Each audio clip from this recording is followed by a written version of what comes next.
Ermenegildo Barra. Buonasera, grazie. Ringrazio l'avvocato Cantarutti che mi ha invitato questa sera. Io non sono altro che un libero professionista della provincia di Rovigo che però ha deciso qualche mese fa di mettere la propria faccia nel rappresentare un movimento a cui credo. Devo fare due parole di introduzione. Cos'è il Tea Party? Perché sono qua intanto? Sono qua perché le idee economiche che porta avanti il Tea Party, le istanze economiche, sono altamente condivise con Luca e quindi con parte del movimento appena nato, possiamo dire. Il Tea Party nasce come emanazione dal Tea Party, il Tea Party italiano nasce come emanazione dal Tea Party Veneto, movimento politico apartitico nato in seno del Partito Repubblicano Americano, in quanto strenue difensore della libertà individuale. Quando molti americani si sono accorti che anche il Partito Repubblicano, pur di stare al potere, andava a patti con il potere politico di qualsiasi lato a scapito della libertà individuale, si è formato questo movimento. Perché Tea Party? Perché prende addirittura origini della rivolta dei coloni nel 1773 che buttarono a mare tonnellate di tè come protesta verso le tasse inique che venivano venivano imposte loro dalla madre Gran Bretagna. Naturalmente da questo poi partì nel 1776, partì la guerra di indipendenza e tutto quanto. Questo è lo spirito che ci contraddistingue. Naturalmente la realtà americana è diversa dalla realtà italiana, per cui dobbiamo traslare questo. Il nostro motto nel mondo è vivi libero o muori. Qua in Italia l'abbiamo cambiato: meno tasse uguale meno Stato, e quindi meno tasse uguale più libertà. Noi quindi ci poniamo all'interno di una visione liberale, libertaria, soprattutto economica. Che cosa vuol dire? Perché teniamo in conto soprattutto la parte economica? Perché siamo convinti che non c'è libertà individuale senza libertà economica. E questo è una cosa basilare per noi. Cosa vuol dire? Vuol dire che i nostri maestri da un punto di vista economico sono la scuola austriaca, quindi von Hayek, von Mises, passando attraverso la scuola di Chicago, Friedman, ma non dimenticando Bruno Leoni, che è più conosciuto all'estero che in Italia, piuttosto che Ricossa, e arrivando fino anche a Rothbard, quindi all'anarcocapitalismo. Questi sono i nostri obiettivi che abbiamo in mente quando vogliamo creare un qualcosa e pensiamo a qualcosa di economico. Quindi è ovvio che noi siamo per uno Stato minimo e per uno Stato piccolo, perché siamo convinti che più si è piccolo come Stato e più è minimo, più possiamo avere noi voce in capitolo e soprattutto essere meno vessati e quindi avere più disponibilità del nostro lavoro e distribuirla e creare e fare quello che noi vogliamo. Quando a un imprenditore vengono tolte risorse perché non si sa ben cosa, queste risorse poi vanno perse. Se a un imprenditore lasci risorse, questa porterà senz'altro ricchezza. Che cos'è uno Stato?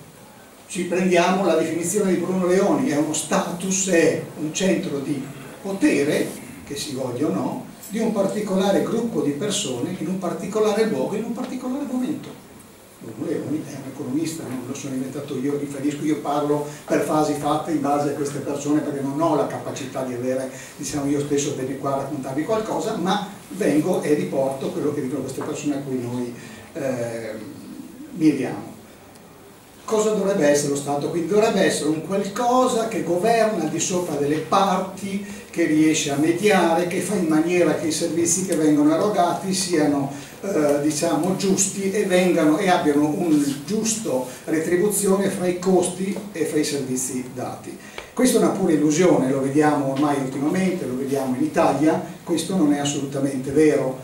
Purtroppo lo Stato è cresciuto a dismisura e ha creato una nuova società, ha creato la società di due categorie di persone, stando noi. Ha creato la società che vive dei proventi della tassazione delle imposte, e questo nome per uno che ama la libertà è già un qualcosa che dà fastidio, e quindi è la classe dominante e la classe dominata, che è quella che le imposte le paga. Questo si sta attuando adesso ed è una cosa che per noi è inaccettabile. Quindi il nostro modo e il nostro punto di vedere è questo, di regolare il più possibile questo. Come? Noi siamo un movimento politico, ma siamo apartitico, cioè siamo un movimento che cerca e vuole il consenso delle persone, ma non siamo noi che va alla ricerca del consenso delle persone, noi diciamo subito onestamente chi siamo e cosa facciamo, lo mettiamo subito avanti.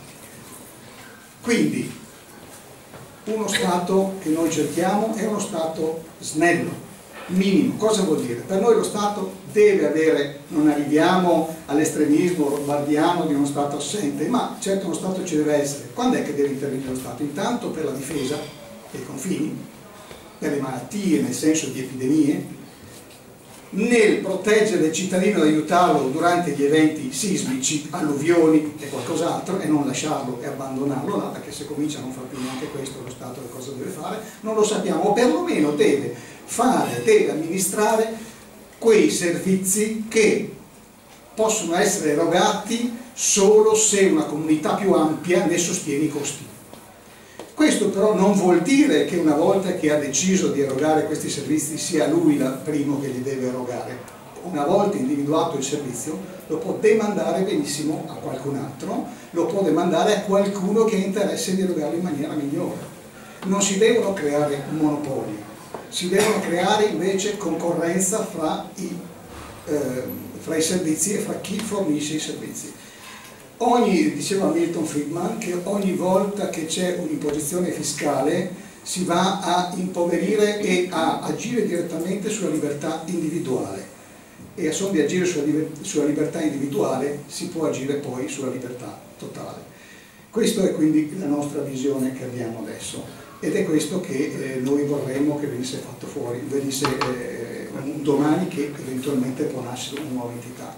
Quindi avere un piccolo Stato, perché? Perché così noi possiamo controllare questo do des, che sarebbe l'imposta con il servizio. Nessuno di noi vuole pagare dei servizi di cui non ne ha bisogno, non ne vuole usufruire, nessuno di noi vuole pagare lo stipendio a 26.000 forestali in Abruzzo o al quadruplo, al quintuplo dei dipendenti della regione Sicilia. Non l'abbiamo scelto noi questo, non è un qualcosa che ci deve coinvolgere, e questo è anche dovuto al fatto della falsità dell'amministrazione pubblica. Perché cosa ha fatto negli anni? Ci ha fatto perdere il contatto reale fra quello che paghiamo e il servizio che abbiamo, ci ha fatto credere che tanto è qualcun altro che paga. Noi abbiamo la sanità gratis in Italia, è una balla. Noi abbiamo questi servizi che sono gratis, non è vero, li stiamo pagando, e come li stiamo pagando?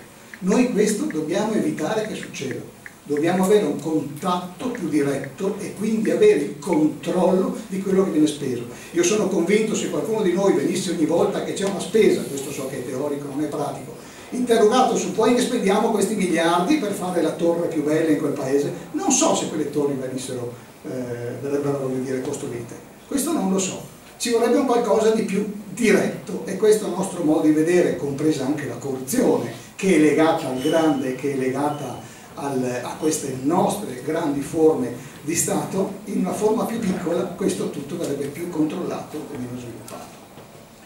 E quindi fermo, perché anch'io non voglio andare oltre, in quanto, ripeto, non ho le capacità né del professore né dell'avvocato.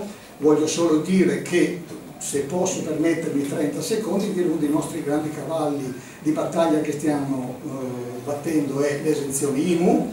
Un altro è quello, invieremo a tutti i sindaci della provincia di Rovigo una lettera per decapitalizzare i comuni di tutti i sindaci, e raccoglieremo delle firme in piazza. 600 sindaci in Italia hanno aderito alla nostra campagna anti-IMU, e quindi la cosa si può fare. Non accetto quando leggo sui giornali che veniamo accusati in maniera demagogica perché poi non possiamo pagare gli asili. Se in altri comuni si fa, vuol dire che la cosa è fattibile. Un amministratore moderno che dovrebbe vivere nel territorio e con le persone, che impone alle propri cittadini, non sudditi, cittadini, di pagare a dismisura per propria incapacità gestionale, noi non lo accettiamo. Grazie.